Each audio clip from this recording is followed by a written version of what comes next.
In just over 2 weeks, Texas will hold a special congressional election in a race to succeed Congressman Wright, the only sitting U.S. lawmaker to have died from COVID-19. The election has drawn a crowded pool of contenders, with 23 candidates vying for a seat in a Republican-leaning district of North Texas. Among those running are Wright's widow, 2 former Trump administration officials, and an anti-Trump Republican, and 10 Democrats. The seat to represent the Dallas-Fort Worth area has been in Republican hands since 1983, but Democrats have made gains in the region in recent years. So we want to bring in one of those candidates for Texas's 6th congressional district, Michael Wood. Michael, thanks for joining us. You are the candidate who is running on an anti-Trump platform, and the Republican candidate. You've gained some support from some high-profile but polarizing allies in Washington, including Republican Congressman Adam Kinzinger and Republican Congresswoman Liz Cheney. Both of them have faced significant backlash within the GOP party because they criticized former President Trump. So are you concerned about facing similar backlash? And just how exactly are you differentiating yourself from President Trump? You're a Republican. He had a lot of Republican policies that he pushed. So is it about the policies, or is it about the language, the presentation, the tweeting? Well, thank you very much for having me. I'm in this race because this is the first battle for the soul of the Republican Party. I always thought that if I got into politics, it would be 10 or 15 years into the future. But everything that President Trump did ever since Election Day, including on January 6th, which I believe that he bears direct responsibility for, really shook me. And I felt like I needed to get into this race because I do think that there's a significant majority, or a significant part of the conservative movement and the Republican Party that wants to move past this man. I do have problems, and I have for 5 years, with President Trump's tone and his rhetoric. I also have problems with a number of his policies, including whenever it comes to spending. I don't think that Republicans should only care about spending whenever Democrats in the White House. And I think that a lot of his trade war was ad hoc and hurt a lot of our manufacturers and farmers. It's time for us to move past this man, and I think that we need to do that now before we lose to Democrats in the midterms next year and the presidential election after that. Michael, what's been the reaction to voters in Tarrant County? We know that President Trump remains enormously popular within the Republican Party. There have been certain polls that have been taken that show with among Republicans, if the president should choose to run again in 2024, a majority of Americans would support that. So I'm curious what you're hearing when you're out there politicking and you're talking to folks, what they say about some of the things you just told us, that you believe that President Trump bears direct responsibility for the insurrection on January 6th. Do you acknowledge that Joe Biden is the legitimate president of the United States? What are they telling you? Well, I got into above all else, I'm a realist, and I understand that the president still has the support of the majority of the people in my party. But whenever I got into this, I had a gut feeling that about 30 to 35% of the Republican Party was ready to move on. I think that's been borne out by my experience, and frankly, I've been surprised with the number of people who have come up to me and said that they've been waiting on someone to say the things that I'm saying, a Republican to speak plainly about what's happened to our country, especially over the past few months. Again, I understand that this is a tall mountain that I'm trying to climb, but I think that there is a good hunk of the party that's ready to move on. And I think if more people like me stood up and said the things that need to be said, I think that we could easily get that to a majority of the party, or 60% of the party going forward. So you brought up a traditional Republican concern, spending.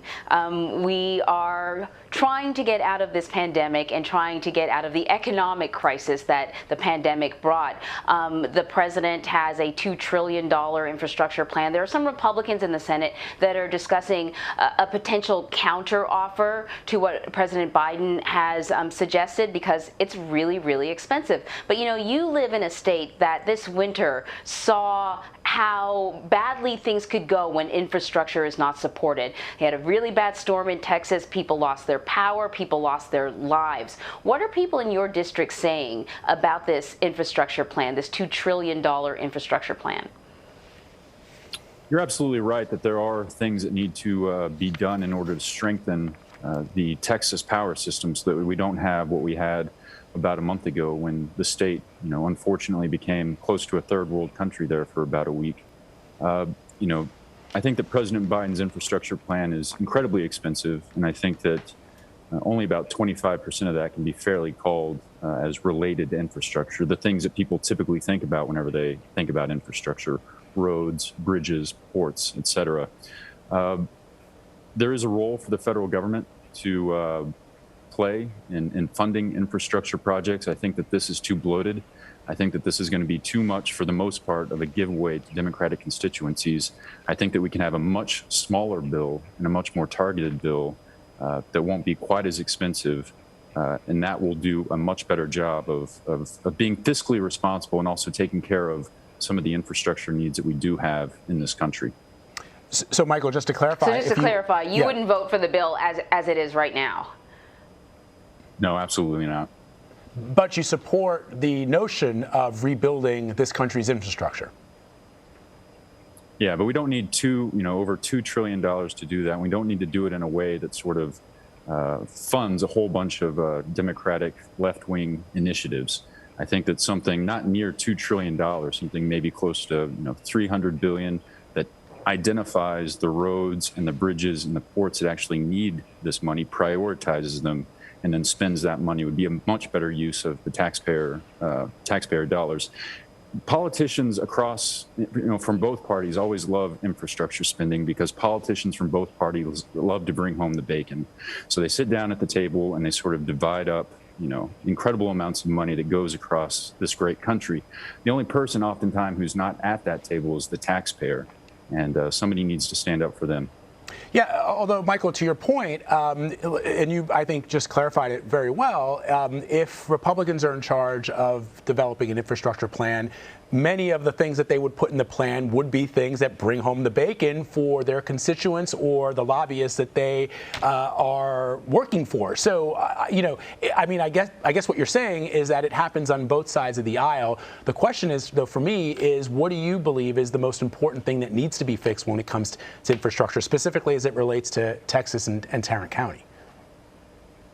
Well, I do think that there are a number of bridges across this country that could use additional funding. I do think that there are roads. I think that we can do that, for $1.5 trillion less than what President Biden is proposing. So I think that we should, as a country, identify the bridges and roads that need that funding. It'll be somewhere in the $300 to $500 billion range in terms of what we actually spend. Identify that. We can have a smaller bill, a narrower bill, and a bill that gets, the vast majority of support from the American people. We can do that, move forward, and that would be a better use of taxpayer dollars.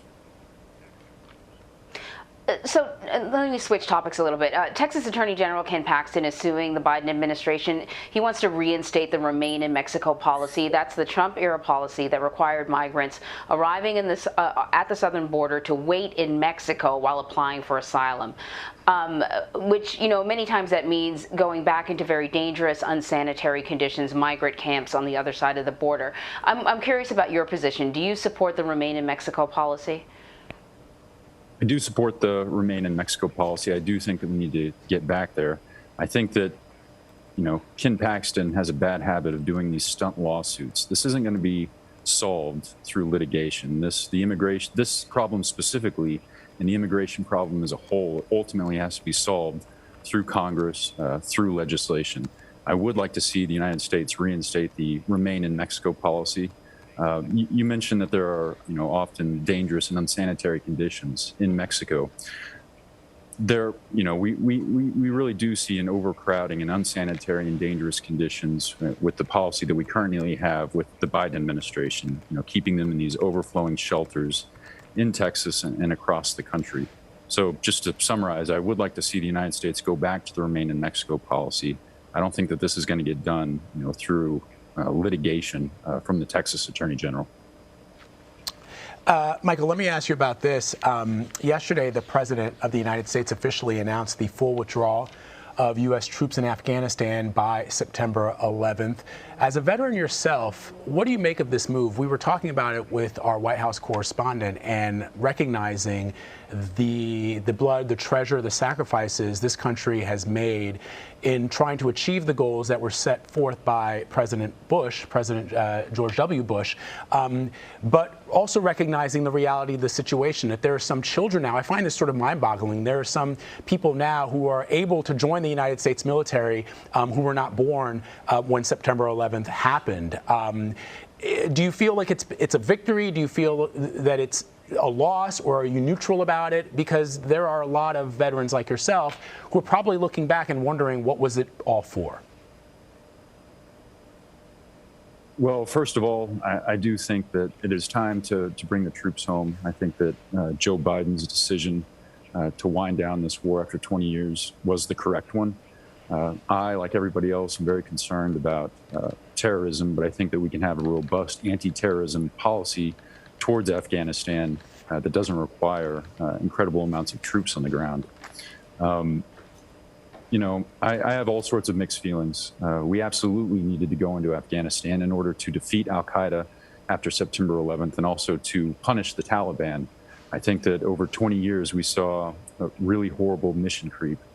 And, you know, I deployed to Afghanistan twice, and I saw firsthand the results of our efforts to try to turn Afghanistan into Connecticut. In other words, our efforts to try to democratize and nation build there.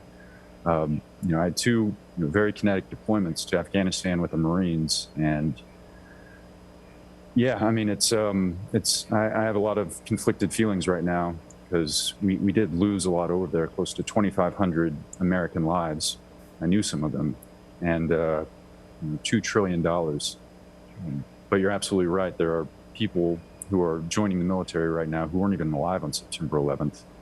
And I would like to see a national security strategy focus more on China. And I think this is just, from a moral and a strategic point of view, the right move, but it is very difficult. Michael, let me ask you real quickly, because I'm intrigued by your answer. One of the things that President Trump actually also wanted to, his policies were generally America first, and he had also sought to unwind America's military commitments in some parts of the Middle East. It was reported back in September of 2019 that he was actually intending on inviting the Taliban to Camp David to hold secret peace negotiations, and Mike Pompeo, then the Secretary of State, actually defended President Trump's plan, which he ultimately scuttled in appearances on the Sunday talk shows. What did you make when you heard that that the President of the United States was intending on inviting the Taliban to Camp David against the advice of his own advisors? What did you make of that? Well, I was disgusted with the possibility that the President of the United States would meet face-to-face with the Taliban, especially at somewhere like Camp David. There was no way that this war was going to go where we weren't eventually going to sit down with the Taliban and negotiate.